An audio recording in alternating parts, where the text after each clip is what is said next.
Welcome everyone, I'm CGTN's Elaine Reyes and we are delighted to be partnered with TechCrunch Disrupt 2025 in San Francisco, California. We have a lot to get to and a very important and timely discussion today on AI innovations from the global south. I'd like to introduce our panel now, Mr. Prateek Dixit, Pocket FM founder and CTO, Jamelia CMO of IT Park Uzbekistan, and Dr. Yeung, CEO and co-founder of Werit. So firstly, we want to talk about innovation at the grassroots level. I mean, you all have this really great background of starting up and beginning, but let's talk about the real world impact and accessible AI solutions, especially from where you guys are originating from. So Prateek, Pocket FM has used artificial intelligence to transform audio storytelling. That's been around for a little while, but how do you see AI enabling greater access and personalization, especially in markets across the global south? First of all, thanks for having me here with a great panel. So when we started Pocket Entertainment back in 2018, we first started with India, and India has like a lot of diversity. We have like 10 plus different languages that we could launch in when we started up. The core understanding, the core insight when we launched India, when we scaled up India, was that the stories travel, stories don't have borders.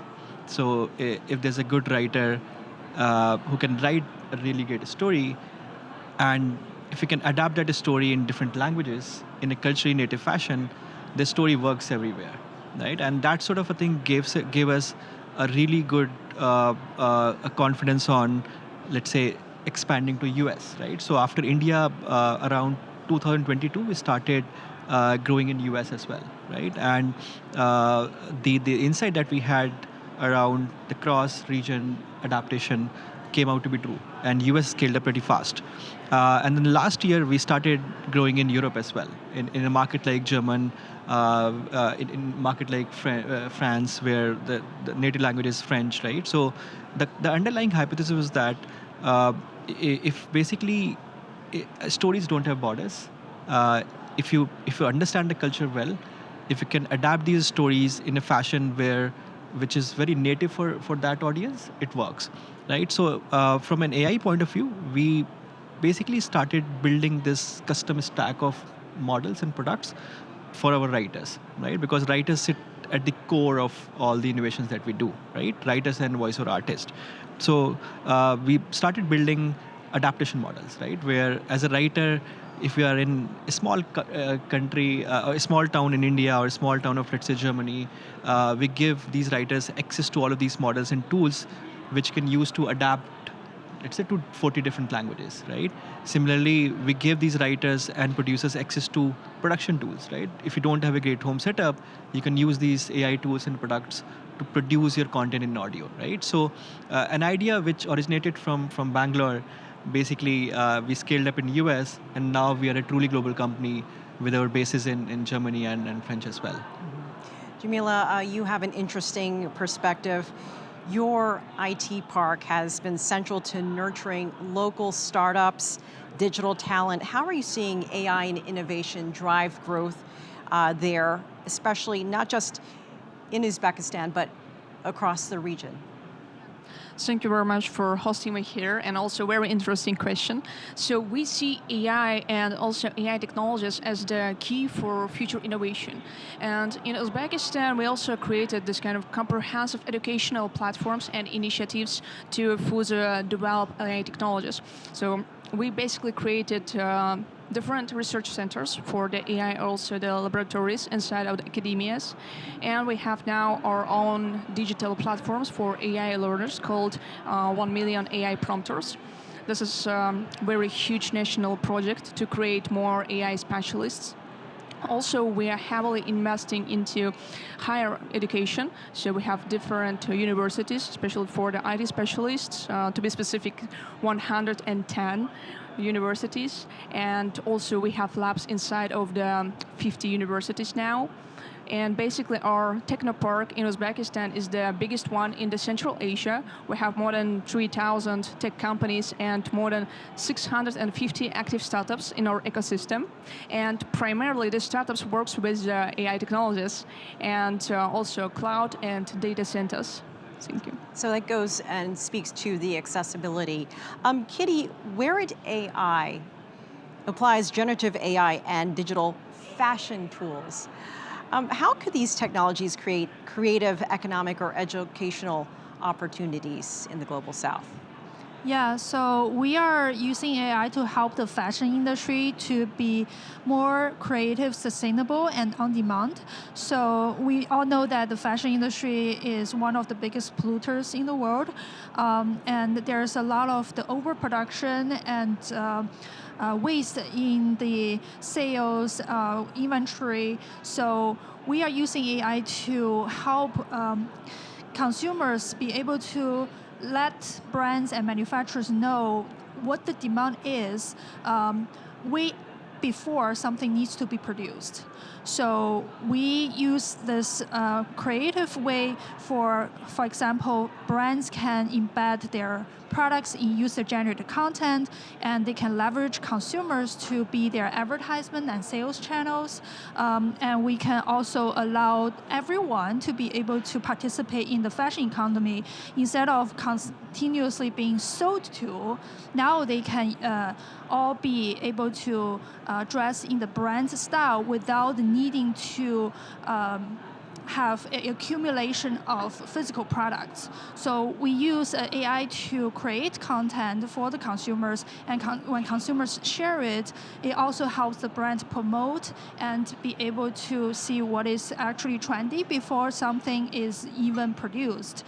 So this will really help us get to a more creative and more flexible supply chain, where if you know your demand fast enough, you are starting to build automation in the production chain as well. And we will see a lot more robotics happening in the factories. So we can be really getting to a lean manufacturing model for the fashion industry. So we start from the consumer level, from the advertising and shopping experience, but it really trickles down into the actual production. I see a world in the future that we can really be able to customize everything for our needs without needing to accumulate large quantities of inventory. You know, people think of fashion as a very creative business, but you also need to make it efficient, which is everything you all are trying to do. I want to talk about some of the challenges that we're seeing. And Kitty, if I can get back to you when it comes to the challenges of infrastructure, funding, scalability, how do you overcome these barriers? So when it comes to, say, digital fashion in new markets, what things did you have to encounter? How did you address operational challenges? Can you speak to that a little bit? So yeah, I don't necessarily see it as digital fashion and a new market. So fashion exists throughout history and is part of our society. So it's always been something that works in a natural way, but we are now using AI to cut down the waste and inefficiencies. So AI is nothing new, and digital fashion is also not a niche. It's instead, everything is moving towards the internet, it becoming more digitized. And fashion itself can also reduce the process in the physical sampling and production. So I don't see it as like a digital fashion as a thing, and it's not a new market. It's actually an existing market, but we are using AI to replace the manual work and replace the inefficiencies in the process so that people can focus more on the creative side of things and also be able to drive a automated production. So I think if we think about it that way, then it starts to make sense. The funding becomes more smooth and investment becomes natural. So it is, for sure, AI is new, and having a useful AI tool in fashion is still being explored in many touch points. But again, it's some existing natural algorithms for this industry, which we just use AI to cut down the cost and waste. Thank you for that. Jamelia, I'm sure you've seen a lot of challenges when it comes to all these different startups and building in your experience. When it comes to infrastructure, talent retention, what are you seeing and what do you provide to kind of help new companies, new people coming in, new entrepreneurs, based on what you've learned so far, to kind of overcome some of those hurdles? What are you seeing right now? So basically, I think it's not just in Uzbekistan or Central Asia, but at every region. There are only two problems with AI. It's infrastructure and it's talents. So we are dealing with both of them. For example, for the infrastructure, we are creating our own data centers together with different investors across the world. Basically, now in Tashkent, we are building the biggest data center for the Central Asian region. Also, from the educational point, we have different initiatives, as I was mentioned before. And also, from point of the challenges, we see the problems with mindset. With the people who thinks that AI will turn their jobs and get everything from this kind of specialists in the professional fields. But we're trying to teach them that it's not going to work, that AI will be basically like a tool for them to help gain more and not just to lose everything. Prateek, you were talking about all of the different languages you were working through. What were some of the main challenges that Pocket FM dealt with when it came to scaling the AI content, and how did you overcome those challenges? I mean, what was maybe the biggest lesson you learned from that experience? Yeah, I think, so as I said before as well, we started with a small base in Bangalore, based out of India. I think funding was never a challenge because Bangalore has good influx of capital. If you have a great product, if you have a great unit economics, funding was never a challenge for us. But when we started scaling up in states, right? Initially we thought that, hey, we can run a company sitting out of Bangalore, right? Or we can sit out of Bangalore, India, and then we can run the business in the States, US, or in Europe, right? And that was completely false. That was one of the major challenge for us when we started seeing some of these bottlenecks, right? So if you're scaling globally, if you're a global company, you have to be there. You have to be closer to your consumers. You have to be closer to your local employees, right? So that was one of the challenge we initially underestimated. And starting 2023, we started setting up local bases. So we now have an office in LA. We are now opening an office in Berlin for the European expansion. So that was one of the key learnings for a company who's targeting global scale. That local presence is pretty important, and that's something you cannot avoid at all. Jamelia, I want to turn to partnerships and global collaboration, especially when it comes to China. Uzbekistan has been working with China on many different things, all kinds of cooperation, but specifically digital innovation. How do you see partnerships between Uzbekistan and China shaping your country's AI ecosystem and the startup development? Is there anything in the works you could tell us about? Yeah, so Uzbekistan and China has a great cooperation, especially in the digital sphere. First of all, we created the joint accelerator for the startups in China called Tengri Han Club, and also we have different educational programs for the startups that are interested in the market of China, and especially in the game dev sector, in the creative industries, in the AI technologies as well. And now we have also different Chinese companies that are entering Uzbekistani market to export their solutions and their digital products from Uzbekistan to the world. And also we have different very big partners from China. For example, Huawei and ZTE are our greatest partners in the infrastructure for the telecommunications sphere. And basically in China we have different events. We have different projects and initiatives for the startups, for the investors, for the IT specialists in the educational field, and it's been very huge collaboration. And Kitty, what about you? Chinese tech expertise, infrastructure, fashion tech innovators. How is it helping Wear It AI scale internationally, but at the same time, remaining sustainable and efficient as you were talking about? Yeah, so Wear It AI is founded as an international global brand from the get-go. So we actually learn a lot of the things that are working in economy and ecosystem like China. For example, the economy for fashion is really thriving. There's tons of brands, lots of manufacturers. We know China and also Southeast Asia are the world factories. And we've been talking about bringing manufacturing back to the United States, but a lot of the skills are already lost. So the skills are still in China, and the quality of products are actually really, really good. So if we want to bring back the manufacturing, we really have to learn the skills that were already being developed in countries like China, and also be able to automate it, because you will have fewer and fewer people who will be able to do the manufacturing. So you need to develop things like robotics and AI automation. So that's from the physical production side. But Wear It AI is also the forefront for a digital experience for the consumers.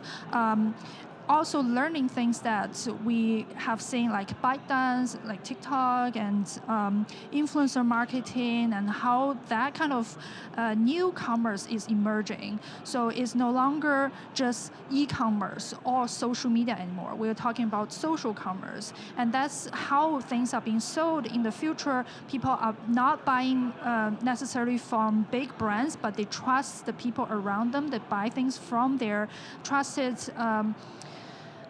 people on the internet that they follow, or their friends. So this is the new type of commerce that's emerging. So we are connecting both that kind of experience, which is also taking the data and learning from these good examples that already working, the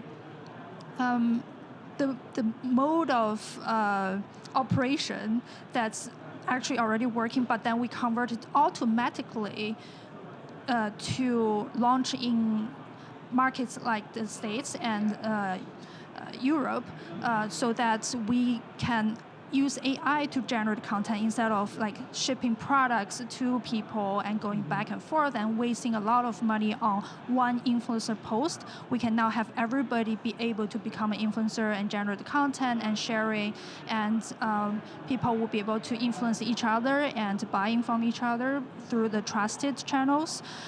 So that connects back to the manufacturing automation. I think that's how we have been establishing our directions for the company. So now I'm going to have all three of you think about the future and the trends that you'll be looking for as we move into this section that we like to call the next wave of global growth. Let's talk about emerging AI hubs, global impact, what you're seeing. Prateek, what cities or regions in the global south are emerging as AI and digital media hubs, and how can collaboration with China accelerate that growth? I think for us as a company, the trajectory has been slightly different, as I mentioned before. We started with Bangalore with a small base, we expanded to India, and before expanding to some of the other Southeast Asian region, we went directly to States for growth, and now Europe, right? For us, the next is going to be SEA. So we'll be launching in some of the countries like Japan, Thailand, Indonesia in like next couple of years. For us, I think considering the trajectory that we had, I think some of the cities like Bangalore and Delhi, they are like coming out to be like amazingly for the AI talent. and AI capital as well, right? I mean, Bangalore is now one of the busiest hub for AI talent and AI companies, right? So I think for us, I think Bangalore has been the key center, and as we expand to SEA in next couple of years, I think we would know better about other hubs as well. Okay, and Jamelia, we know that Central Asia is seen as this emerging digital tech hub.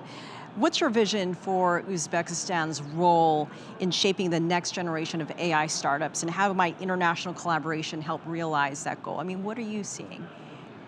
So our mission now is to be this kind of AI hub and AI center for the Central Asia and create this kind of environment for the startups, especially in the AI field, that they can start locally and expand globally.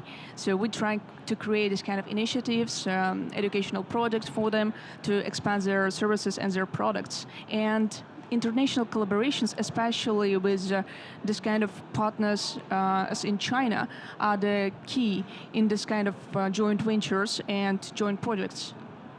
And then Kitty, your thoughts on this as well. So I definitely see AI is accelerating a global collaboration where we are learning the best of both worlds in terms of like the production side and also digital marketing.